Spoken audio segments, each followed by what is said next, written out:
Hi guys, मेरा नाम है साहिल खन्ना और आज की वीडियो शुरू करते हैं। सबसे पहले न्यूज़ है अशनीर ग्रोवर की। तो भाई अशनीर ग्रोवर बहुत ज़्यादा भड़के पड़े हैं क्योंकि उनको जाना था ट्रैवल करने के लिए as a guest speaker India से बाहर, बट जो दिल्ली पुलिस है उन्होंने मना कर दिया जाने के लिए। उन्होंने कहा अभी आपके पास एक्टिव केस चल रहा है।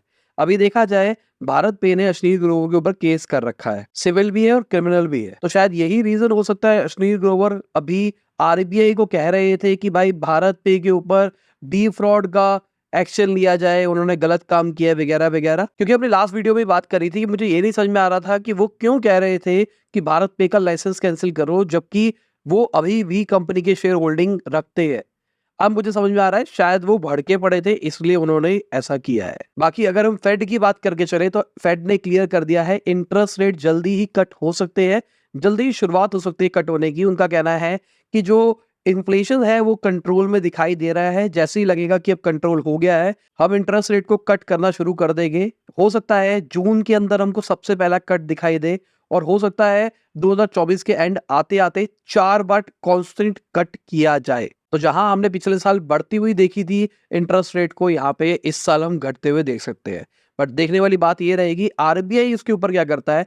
क्या यूएस के फेड रेट से इंडिया का आरबीआई अपने रेपो रेट को कम ज्यादा करेगा या फिर नहीं करेगा? क्योंकि प्रीवियस पैटर्न तो यही कहता था कि वहां बढ़ता था तो इंडिया में बढ़ जाता था। अगली खबर नेपाल से है। तो नेपाल के अंदर यूपीआई लॉन्च हो गया है, क्रॉस बॉर्डर ट्रांजेक्शन हो पाएगी। इसका मतलब आप नेपाल में जाते हो तो आप अपने ही यूपीआई से पेमेंट कर पाओगे अगर इंडिया वाले जा रहे हैं तो, और नेपाल वाले अगर इंडिया आ रहे हैं तो वो अपने यूपीआई से पेमेंट कर पाएंगे। दिस इज वेरी गुड मेरे हिसाब से। और बहुत सारे ऐसे मेरे स्टूडेंट भी रहे जो नेपाल से रहे हैं, तो उनका कहना था हमको पेमेंट करने में सर बहुत दिक्कत आती है आपकी, क्योंकि जो भी हम गेटवे यूज करते हैं वो इंडियन गेटवे यूज करते हैं। तो यहाँ पे वो प्रॉब्लम भी सॉल्व होती हुई दिखाई दे सकती है। अगली खबर मीशो की है। तो कुछ एंजल इन्वेस्टर्स और जो अर्ली बैकर्स थे मीशो के, जिन्होंने स्टार्टिंग में मीशो को सपोर्ट किया था, वो शायद एग्जिट कर सकते हैं या फिर अपने कुछ शेयर्स को ऑफलोड कर सकते हैं। कहा जा रहा है $200 मिलियन का सेकेंडरी ट्रांजिशन होने वाला है। सेकेंडरी ट्रांजिशन का मतलब वो शेयर कोई इन्वेस्टर दूसरे इन्वेस्टर को बेचने वाला है। कहा जा रहा है मेटा भी शायद ये वन ऑफ द इन्वेस्टर हो सकता है जो एग्जिट करेगा। और ये जो सेलिंग होने वाली है ये डाउन राउंड में होने वाली है। कहा जा रहा है 20 से 30% वैल्यूएशन घटेगी।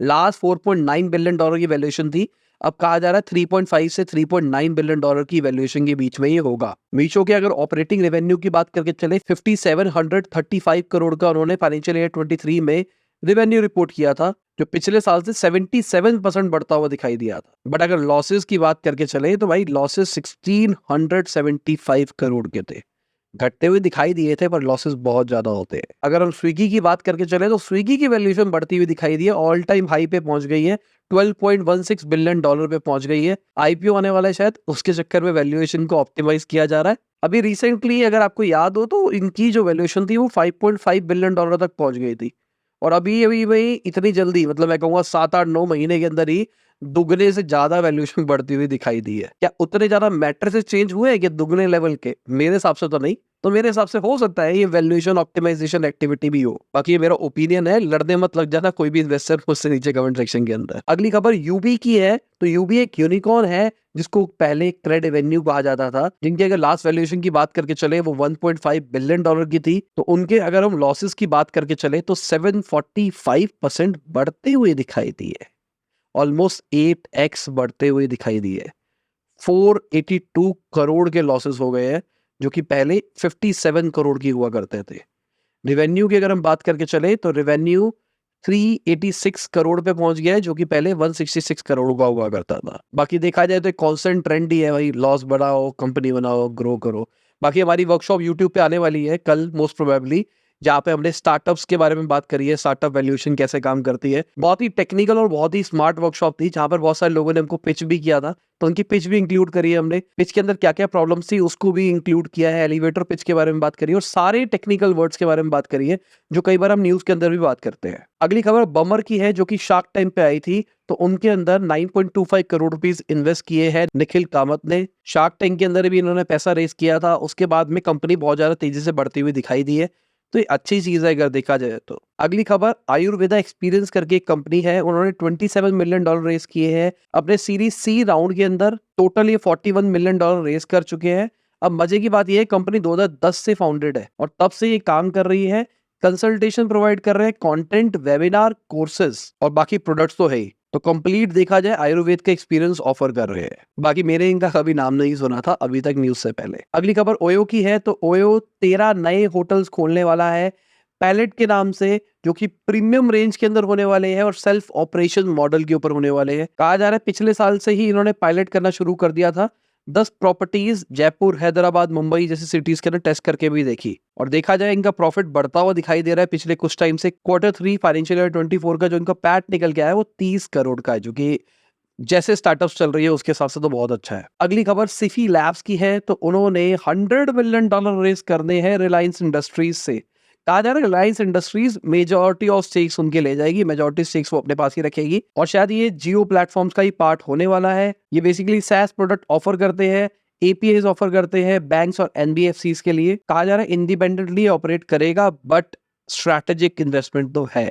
अब हॉटस्टार के बाद में रिलायंस के साथ में पैरामाउंट भी जुड़ना चाह रहा है। कहा जा रहा है पैरामाउंट का जो ग्लोबल डिवीजन है उसका जो इंडिया वाला वर्टिकल है उसके कुछ स्टेक्स रिलायंस खरीद सकता है। $550 मिलियन का कहा जा रहा है, और उससे रिलायंस के अंदर, या फिर हम कहेंगे वायाकॉम 18 के अंदर, पता क्या क्या आ जाएगा, एमटीवी भी आ जाएगा, कॉमेडी सेंट्रल भी आ जाएगा।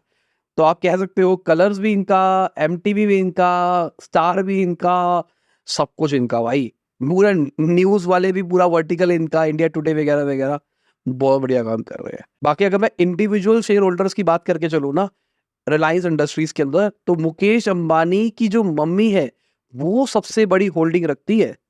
उनके पास में 0.24% स्टेक्स है रिलायंस इंडस्ट्रीज लिमिटेड के। बाकी मुकेश अंबानी और उनके बच्चों के पास में 0.12% है। अब यहाँ पे कैच ये है, मुकेश अंबानी और उनकी सारी जो प्राइवेट कंपनी है वो टोटल 47.29% स्टेक्स रखती है। इंडिविजुअल लेवल पे शेयर होल्डिंग कम है, बट ओवरऑल कंपनी के मिला के शेयर होल्डिंग ज्यादा ही है। बाकी जो इनके पार्टियों के फंक्शन चल रहे हैं उससे तो पता लग ही रहा है कि इनके पास कितना पैसा है। अगली खबर हमारी गवर्नमेंट की है, तो उन्होंने 10,372 करोड़ रुपीस एलोकेट किए हैं इंडिया के एआई मिशन के लिए, जो कि आने वाले 5 साल के अंदर यूटिलाइज होने वाले हैं, जो कि बहुत बढ़िया चीज है। कहा जा रहा है स्टार्टअप्स, एकेडमिक्स और स्टेक होल्डर्स की मदद करने के लिए इसको यूज किया जाएगा, जिससे एआई की कंप्यूटेशन कैपेसिटी को बढ़ाया जाएगा इंडिया के अंदर, डेटा सेट्स बनाने में हेल्प करी जाएगी, प्लेटफॉर्म बनाने में, एप्लीकेशंस बनाने में, फ्यूचर स्किल्स, फाइनेंसिंग और जो सेफ्टी एंड ट्रस्ट है उसको इंप्रूव करने के लिए गवर्नमेंट इस पैसों का यूटिलाइजेशन करेगी। तो यहाँ पे समझने की कोशिश करो, अगर आप एआई प्रोडक्ट बना रहे हो जो कि इन इंडस्ट्रीज के अंदर आता है,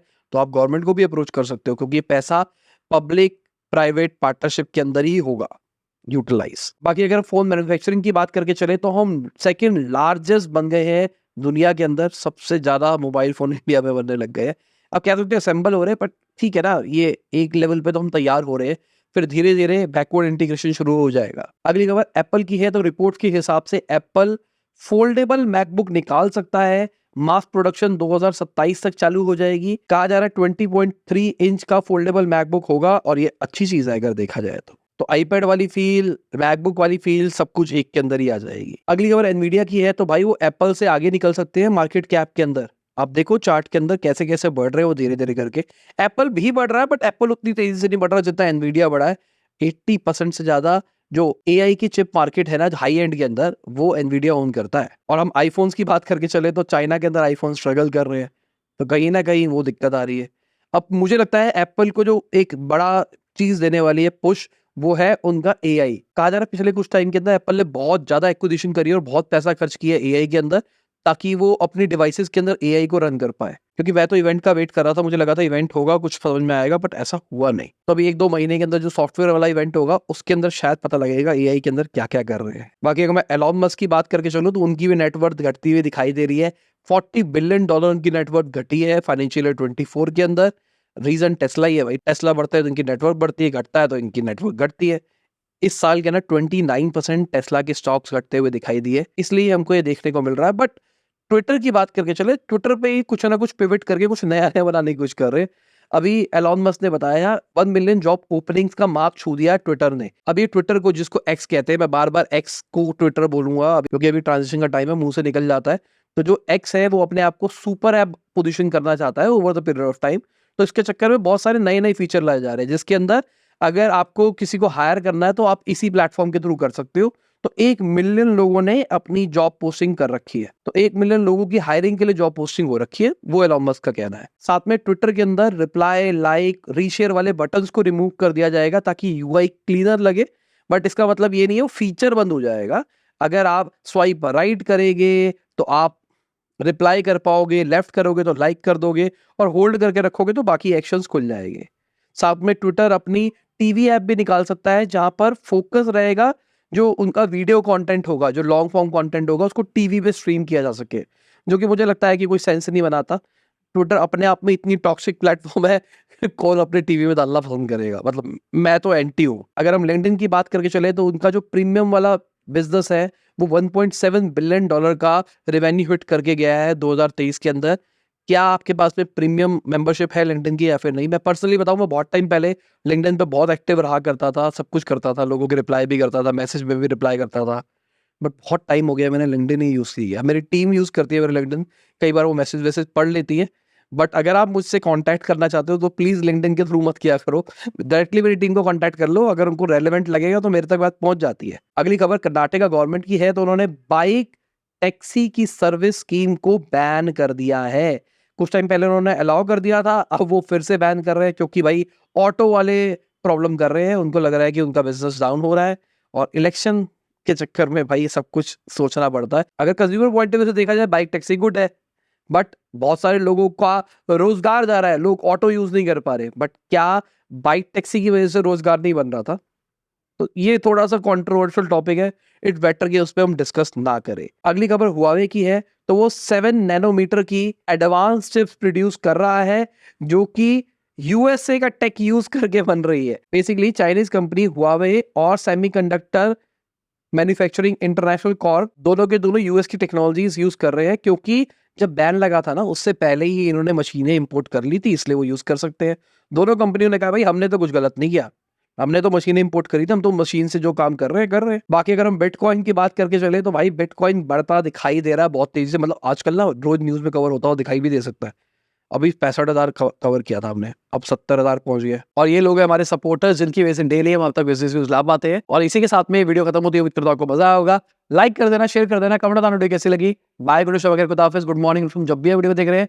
जय हिंद, वंदे मातरम।